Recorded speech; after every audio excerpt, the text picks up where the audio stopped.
All right, we're in the book of Job this morning. We're starting a brand new series. I think the slide is up on the screen. Yes. FAQ. Right? Been hanging around military guys all weekend, so I thought we'd use an acronym. Parker talks to us in acronym now. We have no idea what he's talking about. You know, it's like, what'd you do today? Well, FRS, QLP, okay, whatever. Anyway, FAQ, we all know what that is. Frequently asked questions, yes, right? As a pastor, I get a lot of questions. Some of them are kind of personal, and I'm not going to answer those from the pulpit. But there's a lot of questions that you and I have that maybe others in the congregation have. Sometimes they're hard questions, they're complex questions. And when we want an easy black and white answer, maybe that answer doesn't exist. So over the course of the next several weeks, we're going to take several of these questions and sort of break them down. Okay? And we're going to be in Job chapter 1 this morning as we begin this FAQ series. This week, I was on Facebook. Yes, I waste copious amounts of time on social media like so many of you, right? It's an addiction, probably. So say it how you want. Maybe Mick was doing a line of Facebook, or he was, had Facebook shots or whatever. I don't know. You can apply whatever terminology you want to the addiction. I don't think I'm addicted to social media, but it is a good way to figure out what's going on in the lives of other people. So we can pray for them, of course.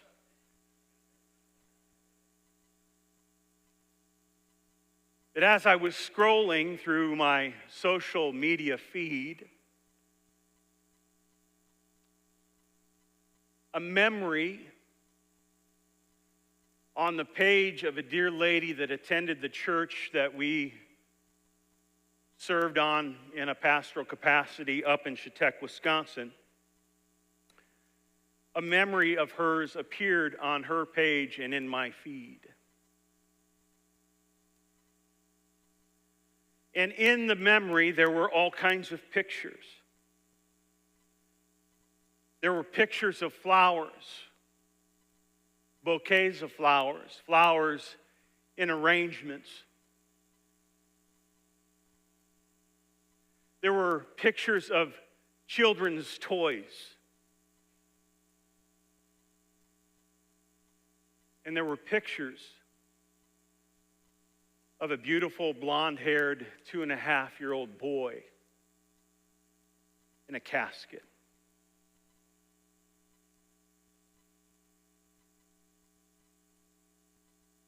And memories of that day came flooding back for me. It's been 19 years since little Jakey wandered away from his house and fell into a pond on the family farm and drowned.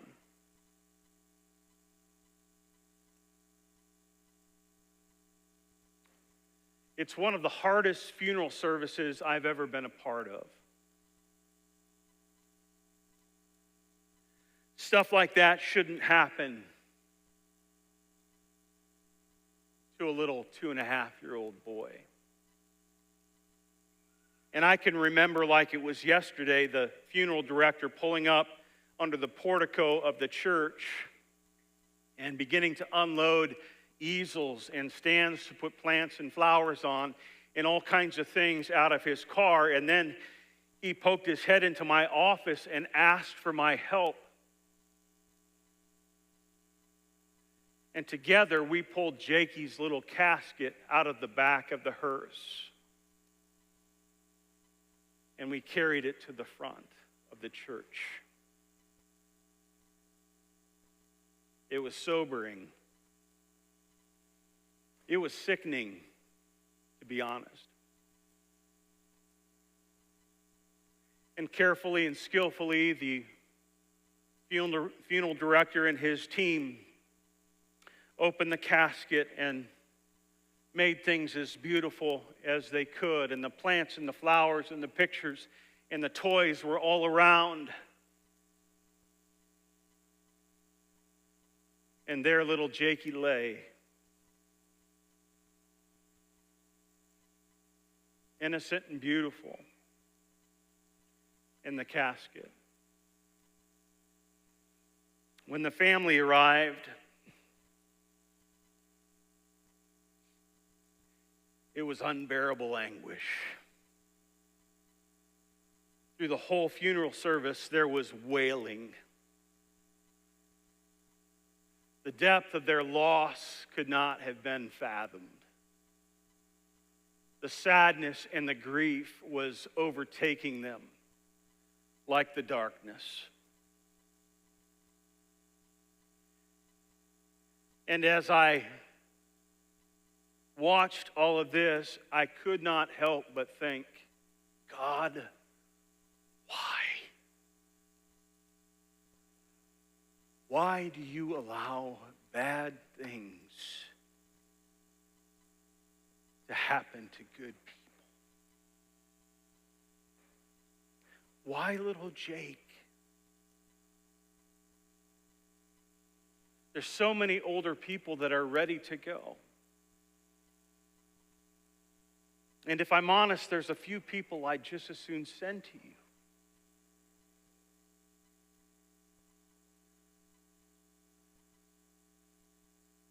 This just didn't seem right.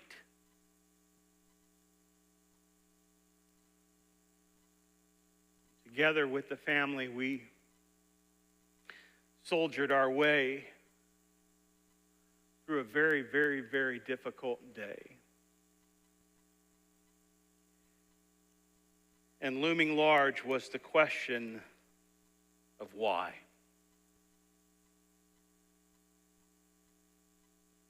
Why do bad things happen to good people? In my younger years, when I was a little less experienced, I almost said less mature, but I don't think you would have believed that. I would have tried to come up with an answer to the why question. As though God needed for me to advocate on his behalf. As though God needed me to mansplain the hard things of the world to the people who were suffering. But as I've grown in my maturity and wisdom, use your imagination, I've come up with the right answer, I believe, to the question. Why God? Why does God? Why did he? And the short answer is, I don't know. I don't know. I'm not God. His thoughts are not my thoughts. His ways are not my ways. I can't explain this to you. This is spilled out beyond my cognitive and emotional boxes. He's God, I'm not.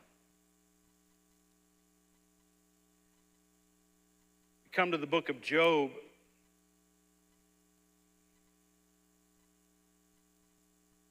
And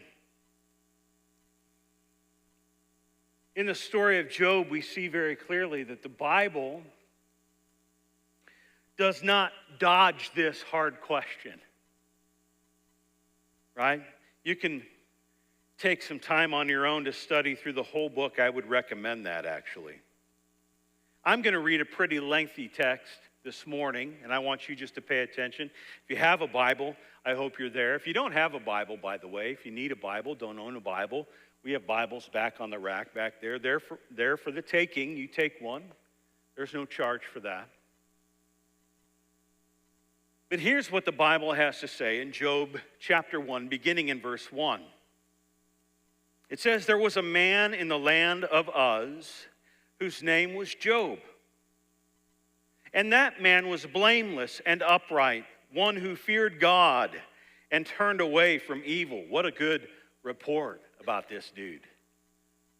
Man, wouldn't you like to be described like that? If there was ever the book of Mick, I hope it starts this way. I doubt it will. Actually, it'll probably be a coloring book. So anyway, this guy was upright. He was righteous. He was a good person, a good man. And there was born to him, verse 2, 7 sons and 3 daughters. He possessed 7,000 sheep, 3,000 camels, 500 yoke of oxen, and 500 female donkeys, and very many servants, so that this man was the greatest of all the people of the East. This dude's a big deal. I mean, he's got it going on. He's clearly residing within the favor of the Lord, right? His sons used to go and hold a feast in the house of each one on his day. I don't know what day that is. Maybe their birthday. Maybe it was Tuesday. I don't know. Doesn't tell us. But they would send and invite their 3 sisters to eat and drink with them. And when the days of the feast had run their course, Job would send and consecrate them, and he would rise early in the morning and offer burnt offerings according to the number of them all. For Job said, "It may be that my children have sinned." You ever say that about your kids? It could be. No, it's for sure. It could be that my children have sinned and cursed God in their hearts. And thus Job did continually. What was he doing? He's like, I know they're getting together and they're partying a little bit, and they may have done some things or said some things that they shouldn't have. And so I'm rising early, and on their behalf, I am making sacrifice and pleading the mercy of God over their lives. This is the kind of guy Job is, right? Father of the year. Let's continue. Verse 6. Now there was a day when the sons of God came to present themselves before the Lord. Okay, we're not going to get into the theological definitions of all that right now. But the sons of God came to present themselves before the Lord, and Satan also came among them. And the Lord said to Satan, "From where have you come?" Like, what are you doing here, Satan? And Satan answered the Lord and said, "From going to and fro on the earth, and from walking up and down on it." And then the Lord says this. This is kind of interesting to me. He says, "Have you considered my servant Job?" It's almost like God saying, "Hey, I want you to come over here and check out the trophy case."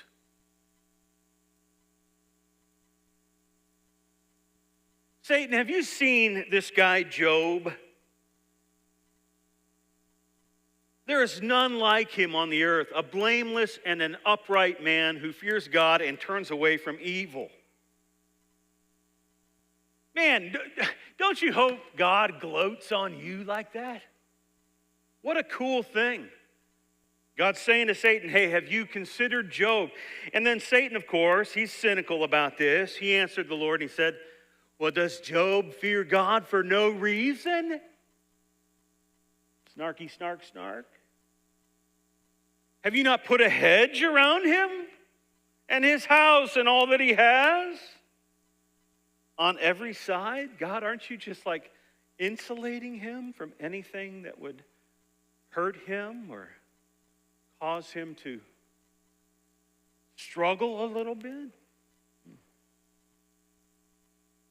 You've blessed the work of his hands," Satan continues, "and his possessions have increased in the land. No wonder, God. No wonder he fears you.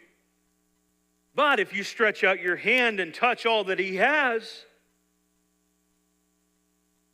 I'll bet you, God, he'll curse you to your face if you do that." How's the Lord going to respond to this?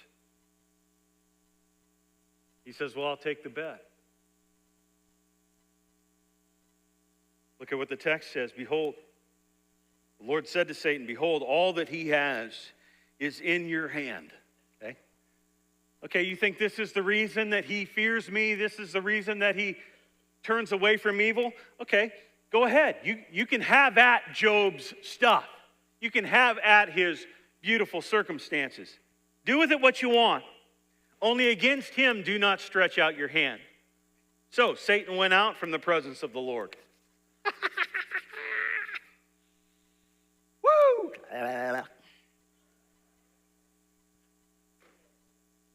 Now there was a day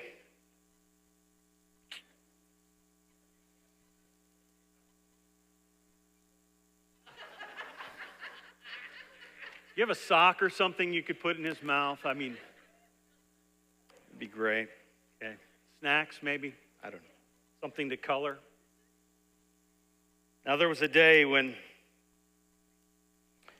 his sons and daughters, Job's sons and daughters, were eating and drinking wine in their oldest brother's house. And there came a messenger to Job and said, the oxen were plowing and the donkeys feeding beside them, and the Sabians fell upon them, and they took them, and they struck down the servants with the edge of the sword. And I alone have escaped to tell you, Job, something bad is happening to your cattle, to your livestock, to your servants.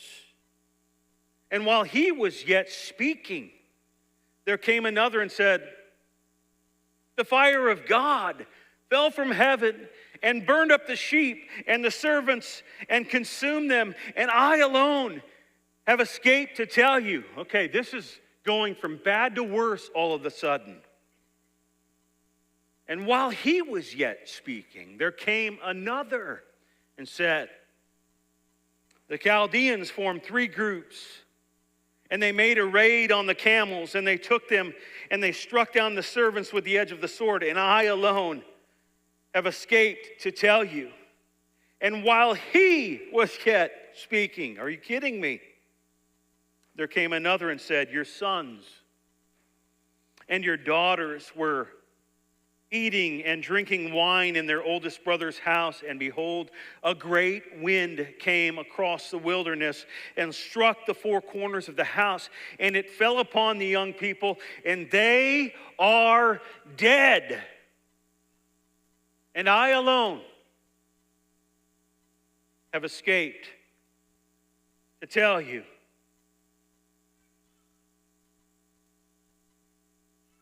If it could go wrong, it did go wrong that day for Job. In the space of a few verses, he has lost everything. His possessions, his cattle, his servants, his family. Satan didn't waste any time taking advantage of God's permission. So how's Job going to respond to this? I know how I'd be responding, but look how Job responds. He says, verse 20, then Job arose and he tore his robe and he shaved his head and he fell on the ground and he worshiped. What?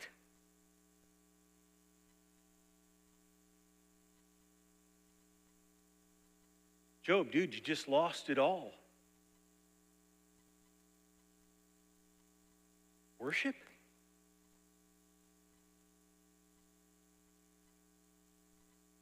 And Job said this, hey, I came from my mother's womb naked. And naked shall I return. The Lord gave, and now the Lord has taken away. But blessed be the name of the Lord. Wow. And in all of this, Job did not sin or charge God with any wrong. Again, there was a day when the sons of God came to present themselves before the Lord, and guess what? Satan also came among them again to present himself before the Lord. And the Lord said to Satan, "From where have you come?" And Satan answered the Lord and said, "From going to and fro on the earth and from walking up and down in it." And the Lord said to Satan, "Have you considered my servant Job, that there is none like him on the earth, a blameless and upright man who fears God and turns away from evil?" God says he still holds fast his integrity. "Although you incited me against him to destroy him without reason." And Satan answered the Lord and said, he's doing okay so far, but what about skin for skin, God? All that a man has, he will give for his own life. But stretch out your hand and touch his bone and his flesh, and he will curse you, God, to your face. And the Lord said to Satan, "Behold, he is in your hand. Only spare his life." So Satan went out from the presence of the Lord, and he struck Job with loathsome sores from the sole of his foot to the crown of his head. And Job took a piece of broken pottery with which to scrape himself while he sat in the ashes. It's getting even more and more miserable. Not only has Job lost everything, but now his body is wrecked with sores, and he's sitting in the ash heap, and he's scraping his wounds. What a miserable existence. How could God do such a thing? How could God allow such a thing to happen to such an amazing, good, and upright man? It seems so unjust. And then there's Job's wife, a real darling. And she comes to Job and she says, "Do you still hold fast your integrity?" Like, come on, Job, God has left the building. Just curse God and die. Apparently she had the gift of encouragement. And to her, Job said this, "You speak as one of the foolish women. Shall we receive the good things from God? And shall we not receive evil?" And in all this, Job did not sin with his lips. Why does God allow bad things to happen to good people? We're going to take a couple weeks to consider this, okay? But I want to start with this. The first thing I think I want to do is I want to challenge part of the premise of the question, because the truth of the matter is, as upright and righteous and blameless as Job is described in this text, the truth of the matter is that there is no one who is truly good. It's not that people don't do good things. It's not that people don't have some sort of a moral compass that they order their lives by.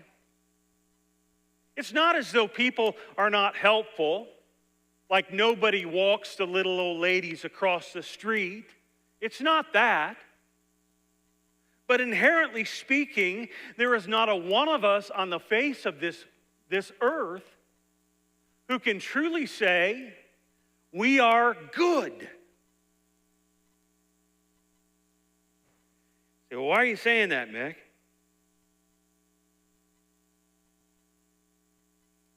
Well, I don't say that to diminish any pain you may be experiencing in your suffering. I didn't say that on the day that we did the funeral for little Jakey. I didn't go to his parents and say, hey, you know, I'm sure you're wondering why bad things have happened to good people, but you're really not very good.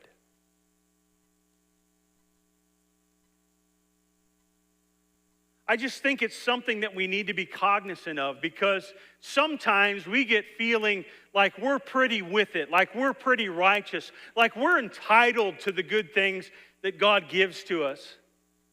And maybe asking the question of why does God allow bad things to happen to good people, maybe that's just the wrong question altogether. Maybe the question we should be asking is this: why would God do anything good for any of us at any time? What have I done? You say, well, Mick, I do feel like I'm pretty good. Okay, you may act pretty good. I'm not here thinking about all of you and all the bad things you do. Well, some of you are. I am, but not all of you. It's not the things that we do now that make us bad. We are sinners by birth. Okay, you've heard me talk about this. This is a foundation stone of the gospel. Way back in the Garden of Eden, Genesis 3, you can take some time to read it this afternoon.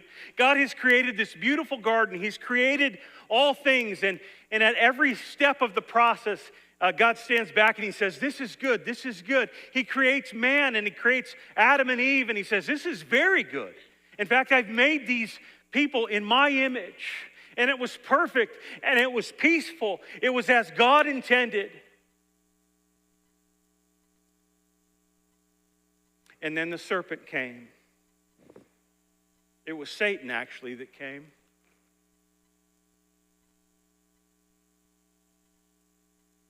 And he asked the question, he said, did God really say? The question was a little rhetorical, because what Satan was actually saying is, hey, listen, Adam and Eve, God is holding out on you. You know that one tree he told you not to eat of? Well, here's why he said that. He knows that the moment you take and eat of that tree, you will be as him. And you will have a knowledge of good and evil. And God is holding that back from you. You're entitled to more, Adam and Eve. And we know how that goes, right? Adam was standing there. Eve took the fruit and she took a bite and she gave it to Adam, and he ate it too. And when that happened, the perfection and the righteousness and the holiness with which everything was enshrined was shattered. And things began to die. And the existence of man became laborious and painful and a struggle. Man began to suffer.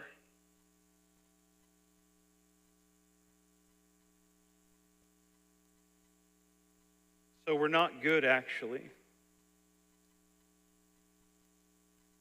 Paul talks about this in the book of Romans 3, and he's quoting the Psalms. He says, it's written, none is righteous, not even one. No one understands, no one seeks for God. All have turned aside. Together they have become worthless. No one does good, not even one, not even you. So there's none good among us. Jesus himself said it. Mark records it for us. Somebody calls him good master, and he says, why do you call me good?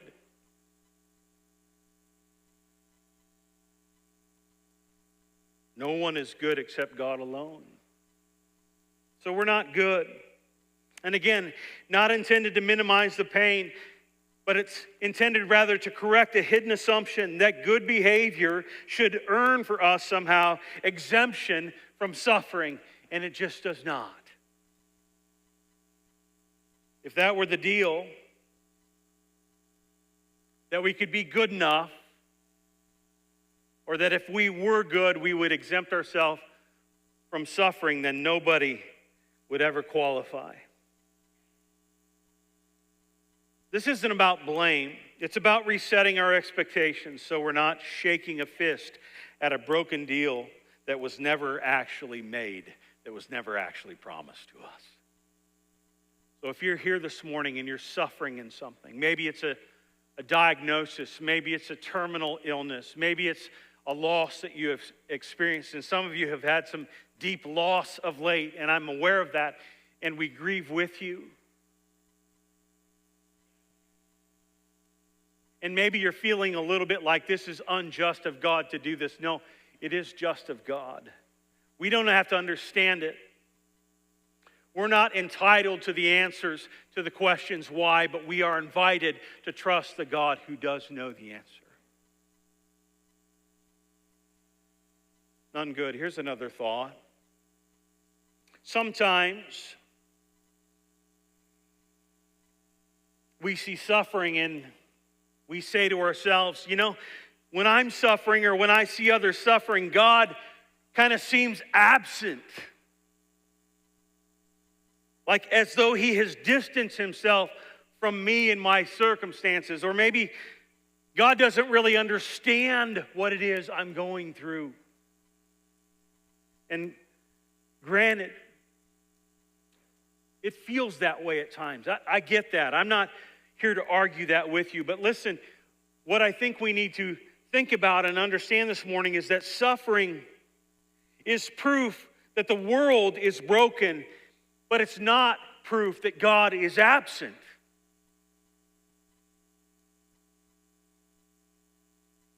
We talk about the fall in Genesis. Paul again says in the book of Romans that creation itself is subjected to futility. It's groaning. It's waiting to be redeemed. There is suffering throughout the world. You don't have to,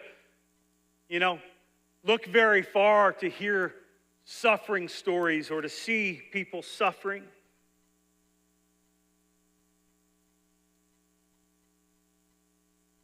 And sometimes we look at that and we say, well, that's just not the way that it's supposed to be. And in saying that, you are correct.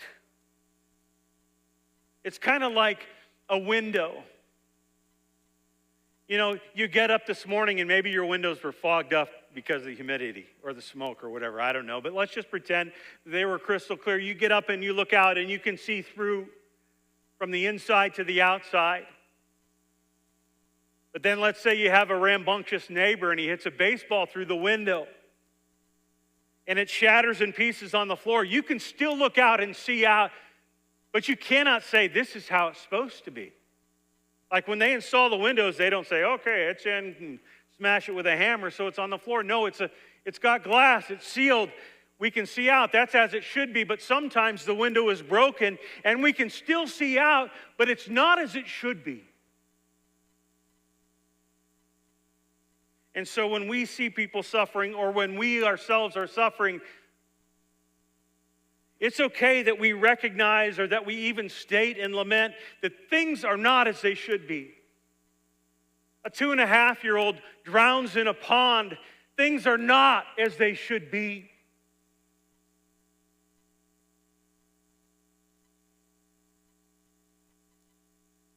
When something feels wrong, it probably is wrong.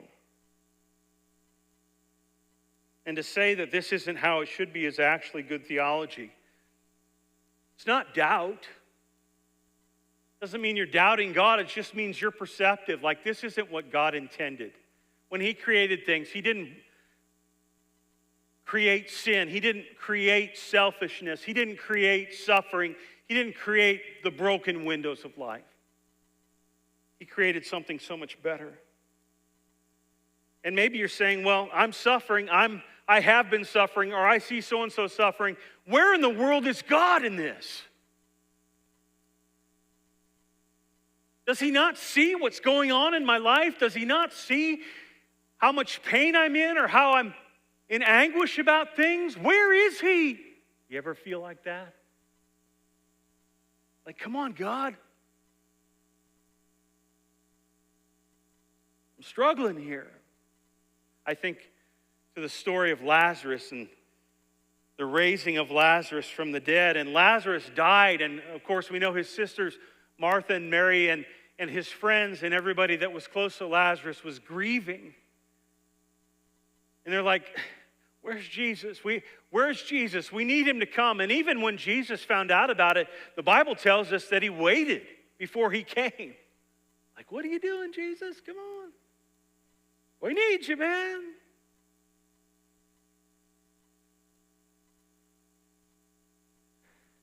And Jesus goes.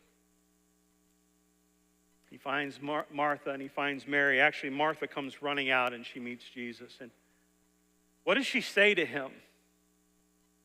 She says, Lazarus is dead. And if you had been here, that's what she says. If only you had been here, Jesus, you could have prevented this. You could have kept this from happening to us. Right? You ever feel like that? God, if only. If you'd been where I expected you to be. If you'd showed up when I needed you to show up, I would not be in the world of hurt that I'm in now.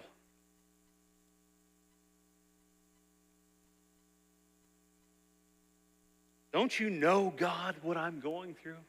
Oh, believe me, he knows. In fact, we see it in that same story. The shortest verse in all the scriptures, John 11:35. What does it say? It says, Jesus wept. What was he crying about? I mean, he saw this coming. He knew what was going to happen. He knew what was about to happen. Like this dead guy wrapped up in burial cloths fixing to walk out of this tomb. It caused some people to mess themselves a little bit. He knew. The book of Hebrews tells us that we don't have a high priest who's unfamiliar with our struggles humanly. No, he came. God took on the form of flesh. He came down as Jesus Christ. He was born in a manger. He left the glories of heaven. He lived life as a man. He struggled with sleep. He struggled with hunger. He sweat when he worked. He felt the pain of humanity. And beyond that, he suffered the most horrific death you can imagine on the cross. Don't you tell me for a second that Jesus is unfamiliar with the pain and the suffering that you're experiencing. We have no idea.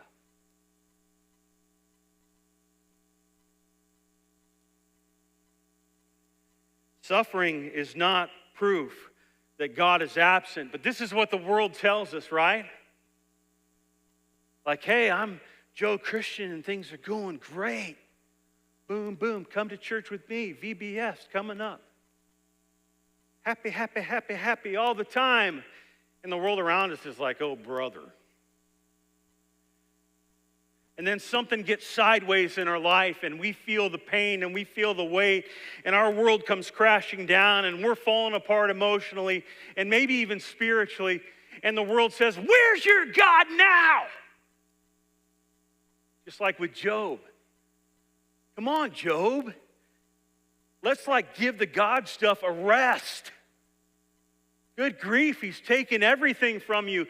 He's allowed you to have sores all over your body. Look at you. You're a mess sitting in the ashes scraping your boils. Why don't you just curse God and die? This is what the world would have us believe.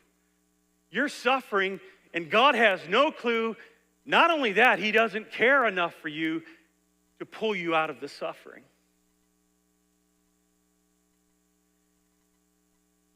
It feels like that sometimes. But here's what you need to know, and here's what you need to press into in the midst of your suffering. You don't have a distant God that's watching your pain from a safe seat. He's not looking down and saying, ooh, ooh, ooh, ooh.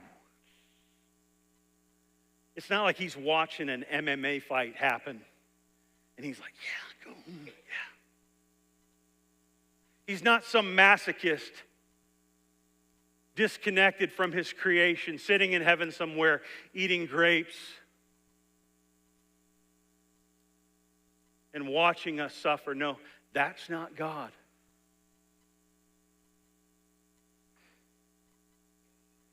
You have a God who has personally been where you are. one final thought.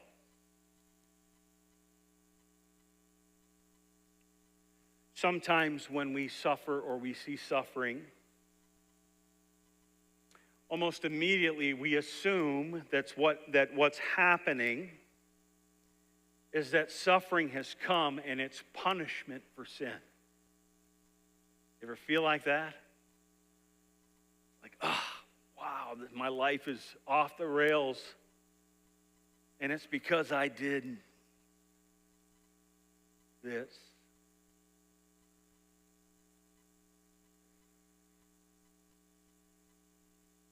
Jesus in John 9 is with his disciples, and he encounters a man that is blind from birth.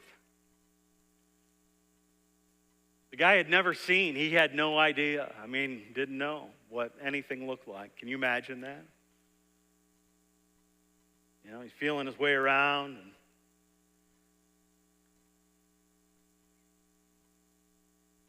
feels over this, that's Taco Bell. I don't want to do that. Lettuce. Ooh. Blind from birth. And the disciples asked Jesus an interesting question. They say, hey, Jesus, okay, this guy is blind. So who was it that sinned? Was it him? Did he sin? Is that why he's blind? Or was it his parents that sinned? Who was it, Jesus, that sinned and caused this man to be blind? Jesus is probably thinking, well, hey, idiots. He's been blind from birth, so it probably wasn't him, unless, he pre-sinned. Oh, what does Jesus say to them? He says, no, guys, you're missing it. It was neither his sin nor the sin of his parents that caused this suffering, this blindness in his life. Well, then, Jesus, why? Well, Jesus answers them very simply. I don't know if he answered them satisfactorily, but it was simple what he says. He says, no, he is blind so that the power of God might be seen in him.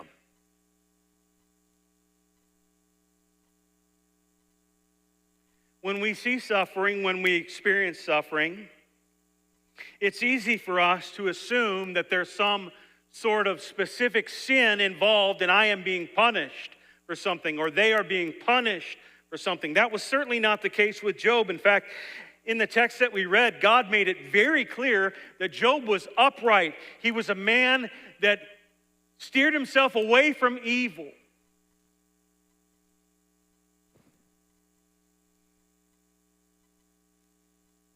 So then why the suffering?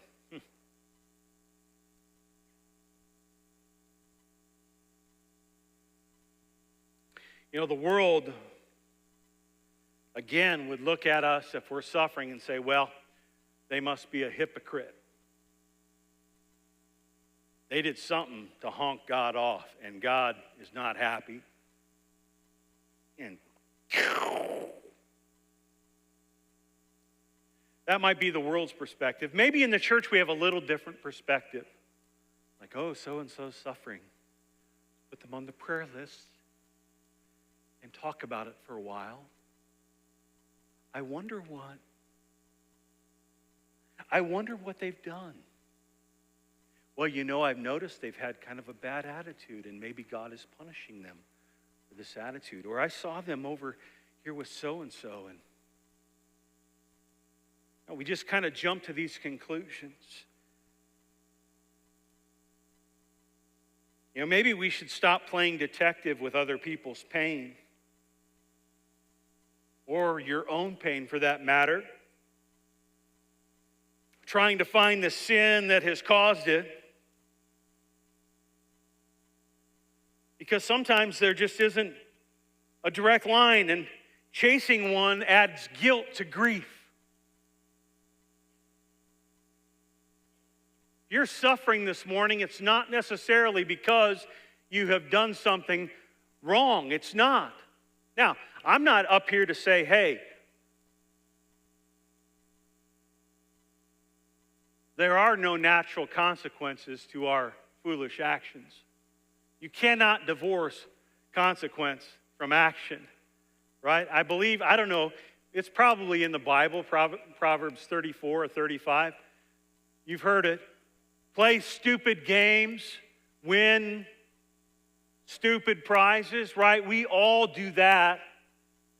So I'm not saying that when we do things that are wrong or contrary to God's design or what God is ordering, that we aren't going to suffer because of that. Sometimes we do, but that's not always the case. It could be that in your suffering, God has a greater plan. And you say, well, God, you didn't run the plan by me. That's right, He didn't. He's God, you're not. Or maybe you're saying, God, I don't understand what the plan is. That's right. You are not entitled to that understanding. But guess what? He gets it. He understands. He knows what He's doing. And the suffering that you're feeling, maybe it would matter more if this whole thing was about you, but it's not about you. It's about God's glory. It's about God's kingdom. And sometimes the suffering that He allows serves to move His kingdom forward. We've referenced it so many times, but you remember the Apostle Paul. He's beseeching God, and we don't know what the malady in his body was, but he is like, God, I've got this thing, and I just wish that you would take it from me. And 3 times he goes to the Lord and says, God, take this thing from me. And God says, Paul, listen, no. My grace is sufficient for you. My grace will carry you in the suffering. My grace is sufficient. And my strength is perfected in your weakness. So if you're suffering today, it may not be because of anything that you have done. It might be because God has simply chosen to magnify Himself and glorify His name through you. That's what He did with this blind guy. Gosh, that's awfully unfair that he was blind from birth. Somebody must have done something. No? God says, hey, there's something I want to do through this. Guess what? He can't see now, but in a minute he's going to see. And you're going to be like, what? How'd you do that? Do that again. And my power, my strength will be perfected in this blind man's weakness. My strength will be perfected in your suffering. I know it's hard. I know it doesn't seem just. I know it doesn't seem fair. I know you would just as soon the suffering be something that somebody else was going through and not you.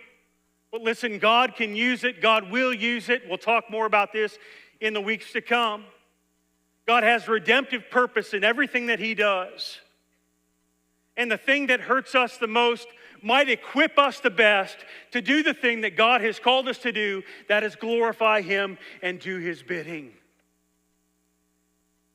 But it's not easy. We've all suffered, right? We've all been through hard things in life. Many of you have suffered with illness. Many of you have gone through some family things that are just almost unthinkable. We've been there. We don't make any bones about it. I don't get up here and try to tell you how amazing and good I am. Number one, it's too easy for you to see that that's not true, but I also don't want to diminish the magnification and glorification of God, because He's taken the hardest and darkest parts of my life and done something that only He can do, and created opportunities that only He can create, and given me ministry that only He can provide. This is what He's doing. This is how He can do the suffering. So you say, Mick, well, you haven't answered the question. Yeah, I did. I don't know. Why do bad things happen to good people? I don't know, except this: God knows, and God has a plan.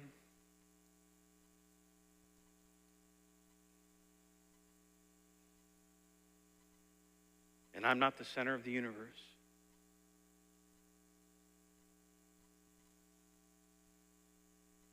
So I'm really wrestling with that question of late, Mick. Here's what I'll tell you. I think that's a good thing.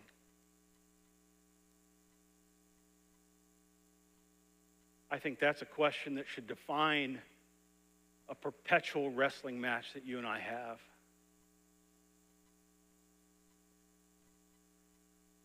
But I also tell you this, I know who wins the match.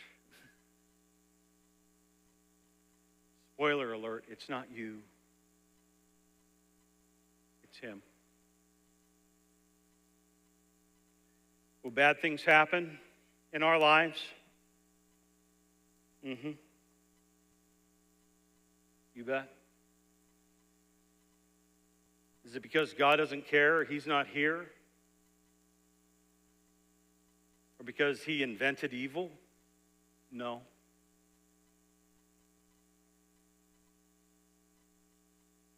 It's because we are engaged in a spiritual war. And we have an enemy who is cunning. Oh, he's smart. He's smarter than you. Much smarter than we give him credit for. And he's going to do all he can to bring disruption and discord to the order that God created and ordained.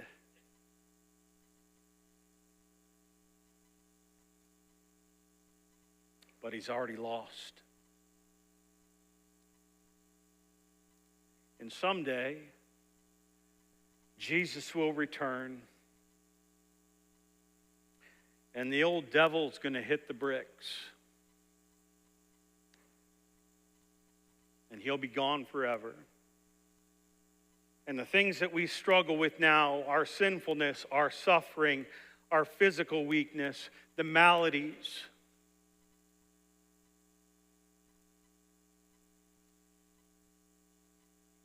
will be part of our past. And we will step in sandals of grace and mercy into the perfection that God intended from the beginning. And bad things will no longer happen to truly good people who are good because they're God's people. Amen. Would you stand with me?